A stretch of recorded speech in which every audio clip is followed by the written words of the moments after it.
हर हर महादेव मित्रों। आज शनिवार है तो इसीलिए मैं शनि की कुछ उपाय आप लोगों के लिए लेके आई हूँ। और ये उपाय उन लोगों के लिए है जो शनि की साढ़े साती से बहुत ही ज़्यादा प्रभावित हैं और उनके काम नहीं बन रहे हैं, कहीं ना कहीं उनके कामों में अड़चनें आ रही हैं, उनकी नौकरी, उनके काम, उनके व्यापार में बाधाएं आ रही हैं और वो शारीरिक कष्ट में हैं या मानसिक कष्ट में हैं या उनको राहु दोष चल रहा है या उनके ऊपर शनि दोष है, शनि दोष उनको पीड़ित कर रहा है। तो ये आज का उपाय उन लोगों के लिए है। और देखिए, जैसे कि श्रावण मास चल रहा है, आप सभी लोगों को पता है कि इस समय श्रावण मास चल रहा है और अगर इस समय आप इन उपायों को करते हैं तो शिव जी की अति कृपा आप पर होती है। और वैसे तो मैं आपको बताऊं कि प्रति शनिवार को ये आप इन उपायों को करें और इन उपायों से आपको बहुत फ़ायदा पहुंचने वाला है। और लेकिन अगर आप इसको विधि पूर्वक श्रावण मास में करते हैं तो आप देखेंगे कि आप इसका और भी अच्छा, बहुत अच्छा परिणाम पाएंगे। तो मित्रों, मैं आपको बताने जा रही हूँ आज एक उपाय।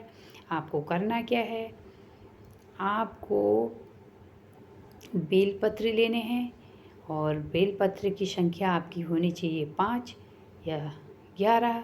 आप बेलपत्र लें और आप बाज़ार से एक चंदन की लकड़ी ले आएँ और छोटे से पत्थर में उसको घिस लें। या घिसने के लिए भी सरल उपाय है कि आप थोड़ी देर चंदन की लकड़ी को, जैसे कि आपने प्लेट रखी, प्लेट में पानी और उसके ऊपर रख दें, वो वाला हिस्सा रखें जहाँ से आप घिसना चाहते हैं। तो तब तक के लिए आप उसको भिगो कर रख दें और जब तक आप भिगो रहे हैं आप अपने बेलपत्र को साफ़ पानी से धोने के बाद उनके जो पीछे के डंठल हैं, जो तने में गांठें होती हैं, उन गांठों को तोड़ लें। और गांठों को तोड़ने के बाद आपने चंदन की लकड़ी को घिस कर चंदन का लेप तैयार करना है और उस लेप से जो है माचिस की तीली के द्वारा उस पत्ते पर आपको सीधी तरफ से, उल्टी तरफ से नहीं, सीधी तरफ से जो चीज़ आपकी शिवलिंग पर बंद हो जाएगी, जैसे कि आप ये शिवलिंग देख रहे हैं, तो आप इस तरीके से उसको रखेंगे तो नीचे की तरफ उसको इसलिए लिखने को कहा जाता है क्योंकि जो शनि के उपाय हैं वो किसी को दिखा के नहीं किए जाते हैं। तो नीचे की तरफ आपको क्या करना है, नीचे की तरफ आपको लिखना है उसमें सन शनिचराय नमः, सन शनिचराय नमः। ऐसा ही आप हर पत्ते पर लिखेंगे। हर पत्ते में आपको लिखना है सन शनिचराय नमः। ये शनिवार के दिन आपको करना है, सन शनिचराय नमः लिखना है। और उसके बाद आपको एक सिक्का लेना है। वो सिक्का आप लोहे का 1 रुपये का हो या फिर 2 रुपये का हो या फिर आपके पास 5 रुपये का हो, तो 5 रुपये का मेरे ख्याल से ज़्यादा अच्छा रहता है। तो आप 5 रुपये का सिक्का लें और उस सिक्के को आपको मुट्ठी पे दबा लेना है।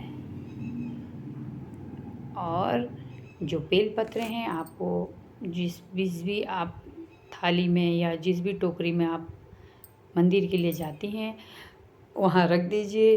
और उसके पश्चात भोलेनाथ के लिए आप दिया, तेल, बत्ती, फूल वगैरह जो भी आप लेते हैं और एक लोटे में आप पानी ले जाइए और मुट्ठी में आपके सिक्का रहेगा। उसके बाद आपको मंदिर जाना है और मंदिर जाके सर्वप्रथम पीपल के पेड़ में जाना है। सर्वप्रथम आपको पीपल के पेड़ में जाना है और जो सिक्का है उसे आप उल्टे हाथ में आपको सिक्का रखना है और सीधे हाथ से आपको पीपल के वृक्ष को छूना है, ऐसे छूना है। और मन ही मन आपको करना है कि हे शनिदेव, हमारी सारी कष्ट, हमारी सारी बाधाएं आप दूर करिए और हमारे जो व्यापार में रुकावट है, कामों में रुकावट है, उनको दूर करिए। इसको मन से आपको ये मनोकामना करके सिक्का आपको छोड़ देना है। पेड़ के पास आपको छोड़ देना है। याद रखिए कि तब तक आपको सिक्का किसी को नहीं दिखाना है, सिक्के को बंद ही रखना है। मैं आपको बार बार ये बता रही हूँ क्योंकि इसलिए ये कह रही हूँ क्योंकि देखिए शनि का कोई भी उपाय जो है दिखाकर नहीं किया जाता है, वो छुपा कर ही किया जाता है। और जब हम शनि का उपाय करते हैं तो उस समय हमको किसी से बात नहीं करनी चाहिए। चुपचाप आप सर पर दुपट्टा रखें या फिर जो पुरुष हैं वो सर पर कोई रुमाल रख लें और चुपचाप अपनी पूजा करें। यदि आपसे कोई बोलता भी है तो आप उसका उत्तर नहीं दें। बाद में आप उनसे क्षमा मांग लें, लेकिन उस वक्त आपको उत्तर नहीं देना है। और उसके बाद आपको करना क्या है, पीपल के पेड़ में आप जो जल ले गए हैं उस जल को आपको चढ़ा देना है। उस जल को चढ़ाने के बाद आपको एक दिया लेना है और उसमें आपको तिल का तेल डाल के 3 बत्तियों वाला दिया जलाना है। 3 बत्तियों वाला दिया जलाना है और वो दिया जलाने के बाद आपको शिव जी के मंदिर आना है। शिव जी के मंदिर में आपने, अगर वहाँ पानी की व्यवस्था मंदिर में है तो बहुत अच्छी बात है, और अगर नहीं है तो आप घर से ही कुछ ज़्यादा जल ले जाइए, एक बाल्टी में ले जाइए, किसी भी चीज़ में ले जाइए। और शिव जी के मंदिर में जाने के बाद आपने सर्वप्रथम वहाँ दिया जलाना है। दिया जलाने के बाद आपने शिव जी को 3 लोटे जल चढ़ाने हैं। 3 लोटे जल चढ़ाने हैं और उसके बाद आपको वो 11 बेलपत्र शिव जी के ऊपर रख देनी है। और याद रखना है कि उस समय भी आपको किसी से बात नहीं करनी।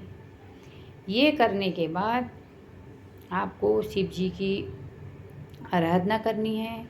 जो स्त्रियां हैं वो नमः शिवाय का जाप करें सिर्फ, और जो पुरुष हैं वो आगे से ओम लगा लें, क्योंकि स्त्रियों को ओम बोलना वर्जित है।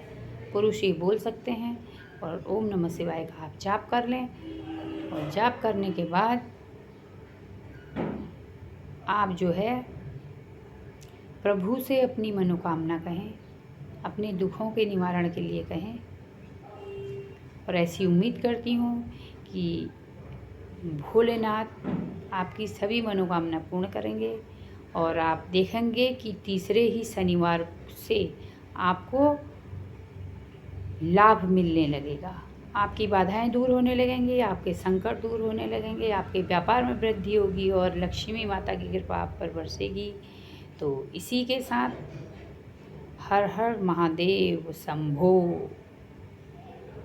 अब मिलती हूँ मैं आपसे अगले उपाय में, और इसी तरह से मैं आपको उपाय बताऊंगी जिससे आप